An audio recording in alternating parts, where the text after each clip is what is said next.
여러분 안녕. 오늘은 스마트폰 시장에 대해서 공부해 볼게요.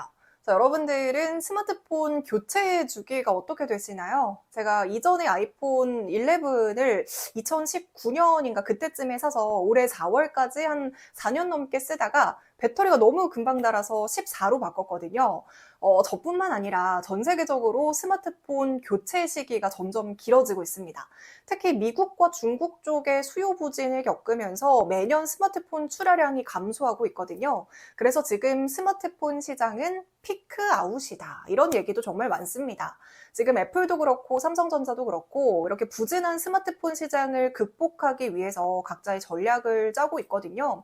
지금 두 기업 모두 감소하는 스마트폰 판매량을 다시 끌어올리는 데 집중을 하고 있습니다. 올해 전 세계 스마트폰 출하량이 10년 만에 최저 수준을 기록할 것이다 라는 전망들이 나오고 있어요. 전년과 비교해서 출하량이 한 6% 정도 감소하면서 11억 5천만 대로 예상이 되고 있는데요. 지금 아무래도 스마트폰 시장에서 중요한 역할을 하고 있는 중국 경제가 살아나지 못하고 있는 상황이고요. 북미 쪽에서도 수요가 늘지 않으면서 출하량이 지금 8분기 연속으로 계속해서 감소하고 있습니다. 올해 2분기 출하량만 뚝 떼어놓고 봐도 지금 2분기에도 출하량이 2억 6,590만 대를 기록하면서 전년 동기 대비 10%나 감소했고요. 1분기와 비교해서도 1.2% 정도 감소한 규모입니다. 스마트폰 시장이 살아나야 부품주들도 함께 살아날 텐데 말이죠. 자, 그럼 이 글로벌 스마트폰 시장에서 어떤 기업이 가장 점유율을 많이 차지하고 있는지 살펴보도록 할게요. 자, 이번 2분기에 삼성전자가 점유율 20%를 기록하면서 출하량 1위를 차지했습니다. 이어서 애플이 점유율 16%를 기록하면서 2위였어요. 자, 삼성전자가 판매를 많이 하면서 1위를 기록했지만요. 어찌됐건 스마트폰 시장 자체가 침체됐다고 했잖아요. 그래서 이 판매량, 전체 판매량은 전년 동기 대비 한 14% 정도 감소하면서 스마트폰 시장이 부진하다는 위기에 처해 있습니다. 여기에 더해서 삼성전자가 판매량 자체는 1위지만 수익성은 애플이 7배가 더 좋았습니다. 자, 그 이유는요. 애플은 프리미엄 전략을 내세운 거예요. 프리미엄 전략으로 고가 스마트폰을 팔면서 수익성을 챙겼지만 삼성전자는 갤럭시 A 시리즈로 중저가 스마트폰 판매 전략을 가져갔습니다. 이 중저가 스마트폰이 인도 쪽에서 굉장히 많이 팔리고 있거든요.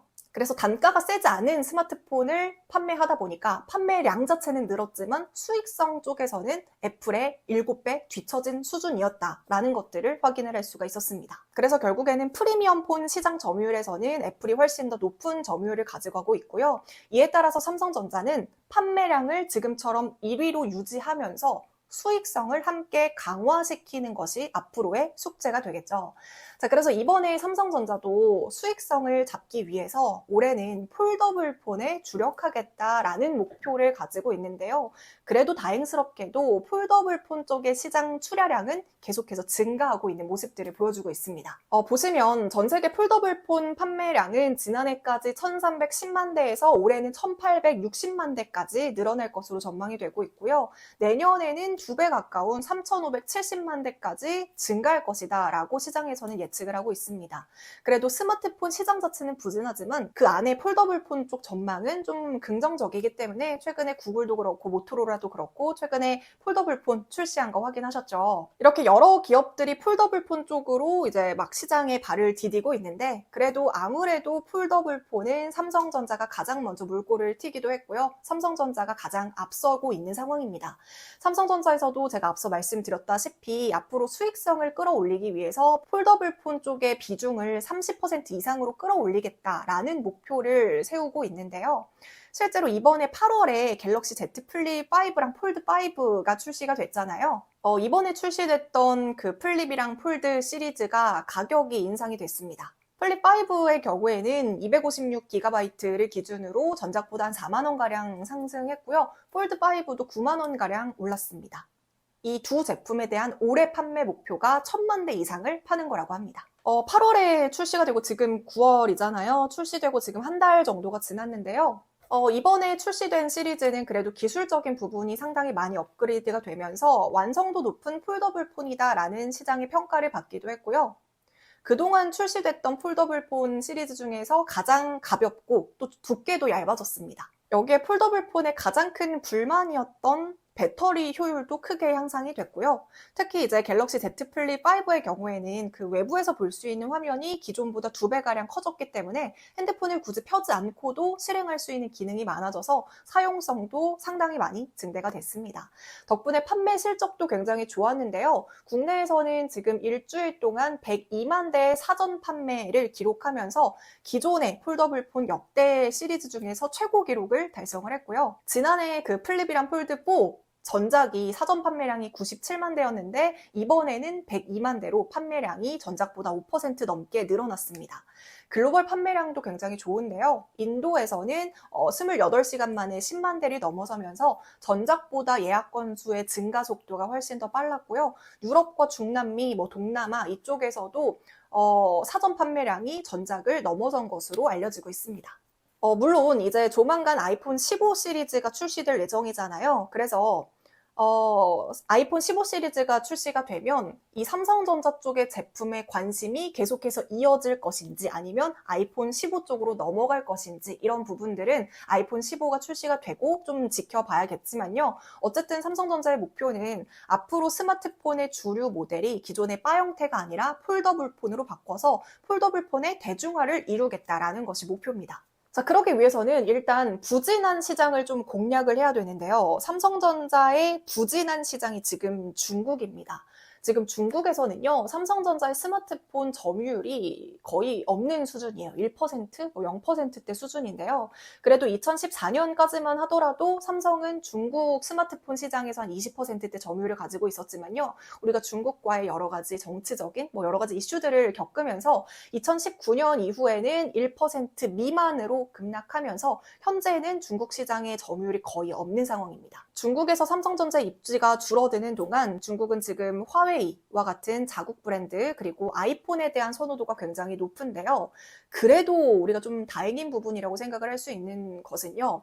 폴더블폰 부분에서는 삼성전자의 존재감이 중국 시장에서 어느 정도 드러나고 있는 상황입니다. 지금 중국 내부에서 폴더블폰에 대한 사랑이 계속해서 커지고 있기 때문인데요. 올해 1분기 중국의 폴더블폰 시장은 전년 동기 대비 117% 정도 성장하면서 108만 대를 기록을 했고요. 올해 1분기 스마트폰 글로벌 출하량의 절반 수준을 담당할 정도로 중국에서 지금 폴더블폰 수요가 많다라는 것을 확인을 할 수가 있습니다. 사실 삼성전자가 2019년에 폴더블폰을 처음 공개를 했잖아요. 그러면서 시장에 많은 관심을 받았습니다. 이렇게 폴더블폰이 많은 주목을 받자 화웨이나 샤오미도 폴더블폰을 내놓았지만요. 삼성전자랑 비교했을 때 부족한 부분이 많다는 평가가 많았어요. 그래서 그래도 폴더블폰 쪽에서는 삼성전자를 선택하는 중국인들이 많고요. 그 덕분에 작년 1분기까지만 하더라도 중국의 폴더블폰 시장에서 삼성전자 점유율이 6% 수준이었거든요. 그런데 1년이 지난 올해 1분기에는요. 샤오미 27%, 오포 27%로 공동 1등이고요. 삼성전자가 작년 6%에서 올해는 26%까지 상승하면서 2위를 차지했습니다. 심지어 지금 1위랑 비교하면 그 격차가 1%밖에 안 나잖아요. 그렇기 때문에 삼성전자에서 이 폴더블폰 쪽 중국 시장을 조금 더 공략하면 성장 가능성이 커질 수 있다라고 보고 있습니다. 자, 그렇다면 1년 사이에 왜 갑자기 삼성전자의 폴더블폰 점유율이 크게 늘어났을까요? 바로 전작이었던 갤럭시 Z 플립 4가 중국을 공략해서 색상이랑 모델명을 바꿨어요. 그러면서 좀 중국인들의 입맛에 맞추면서 출시를 했기 때문에 흥행에 성공했고요. 이번에 출시한 플립5, 폴드5도 본격적으로 중국 시장 공략에 나설 예정이라고 합니다. 그래서 지금 업계에서는요, 삼성전자가 이번 신제품을 통해서 중국 브랜드를 다 제치고 폴더블폰 시장에서 1위를 차지할 것이다. 중국 시장에서 1위를 차지할 것이다. 이렇게 전망을 하고 있고요. 부진한 중국 시장에서 삼성전자가 입지를 넓히기 위해서 폴더블폰 시장을 공략을 하고 있는데요. 사실 삼성전자는 중국뿐만이 아니라 일본 시장에서도 굉장히 부진합니다. 일본이라는 나라의 특징을 보면요. 일본은 특히나 애국 소비가 굉장히 강한 국가거든요. 그래서 한국이랑 일본 간의 갈등 이슈로 일본 내에서 혐한 감정이 생겨나면서 일본 시장에서의 삼성전자의 점유율이 3%대까지 떨어졌던 적도 있습니다. 하지만 그래도 지금은 점유율을 일정 부분 끌어올린 상황이고요. 작년의 기준으로 일본 스마트폰 시장에서 점유율 1위 기업이 50.4%인 애플이었고요. 삼성전자는 10%대로 아직까지는 그 일본 자국의 브랜드와 경쟁을 하고 있는 상황이거든요. 하지만 제가 앞서서 일본 시장에서의 삼성전자 점유율이 3%대였는데 그래도 지금은 10%대까지 굉장히 많이 회복을 한 상황입니다. 삼성전자가 이 일본 시장의 점유율 회복을 하기 위해서 굉장히 다양한 노력들을 했는데요. 일단은 소비 심리를 끌어올리기 위한 노력들을 했습니다. 그래서 일본에 출시하는 삼성전자의 핸드폰에는 우리가 원래는 삼성 로고가 박혀 있잖아요. 하지만 삼성 로고 대신에 갤럭시라는 로고를 넣어서 삼성은 한국 기업이다라는 인식을 좀 덜하게 하는 전략을 쓰기도 했습니다. 그 덕분에 지금 점유율이 10%대 회복을 했고요. 그 자신감으로 다시 이제는 삼성 로고를 쓰고 있는 상황입니다. 자, 여기에 폴더블 폰까지 일본 시장을 좀 공략을 하고 있는 상황인데요. 일본의 현지 브랜드들 중에서는 아직까지 폴더블 폰을 출시한 브랜드는 없습니다. 그래서 삼성전자가 폴더블 폰 쪽으로 일본 시장을 침투하면 점유율을 조금 더 끌어올릴 수 있는 기회가 될 수 있기 때문에 지금 일본 시장을 공략을 하고 있고요. 지금 일본에서는 구글의 픽셀 폴더블 폰이 일본 시장에서 점유율을 굉장히 빠르게 늘려가고 있는 상황입니다. 삼성전자를 견제하려고 구글에서 삼성전자보다 한 달 빠르게 일본 시장에서 폴더블 폰을 출시를 했는데요. 굉장히 호응이 좋은 상황이라고 하고요. 또 모토로라도 최근에 폴더블 폰을 삼성전자보다 먼저 출시하면서 일본 시장의 경쟁에 뛰어들었습니다. 자, 삼성전자가 일본에서 지금 플립이랑 폴드5를 9월 1일에 정식 판매를 시작을 했는데요. 이제 본격적으로 일본 시장에 진입을 한 만큼 폴더블 폰 경쟁이 본격적으로 시작이 될 것으로 보입니다. 여기에 또 하나 약간의 긍정적인 부분은요. 제가 아까 전에 애플이 일본 시장에서 50%대 압도적인 점유율을 가져가면서 1위를 유지하고 있다라고 말씀을 드렸잖아요. 하지만 점유율이 압도적이긴 하지만 이 점유율이 소폭 매년 떨어지고 있습니다.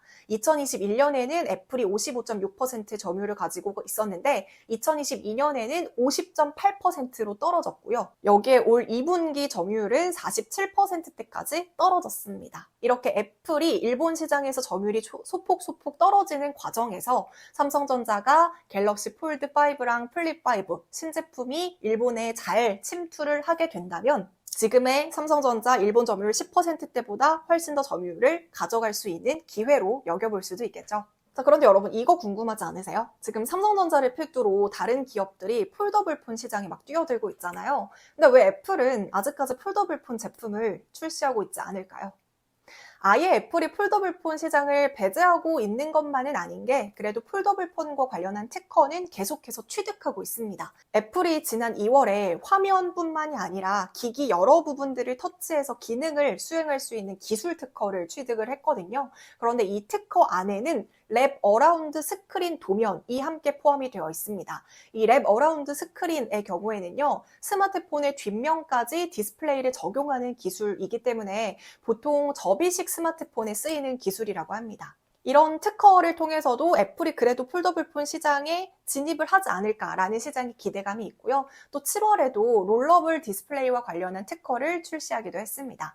물론 애플이 아직까지 폴더블 폰 시장을 진출하겠다라는 내용들을 공식화한 건 아니고요. 이러한 특허 취득이 무조건 폴더블 폰을 출시한다는 보장도 아니지만 그래도 시장에서 기대하고 있는 건 2025년쯤이 되면 그래도 애플에서도 폴더블 제품이 출시되지 않을까라는 예상도 함께 하고 있는 부분이고요. 더불어서 지금 삼성전자도 5세대 폴더블 폰으로 각국의 시장 공략에 나서고 있는 상황이잖아요.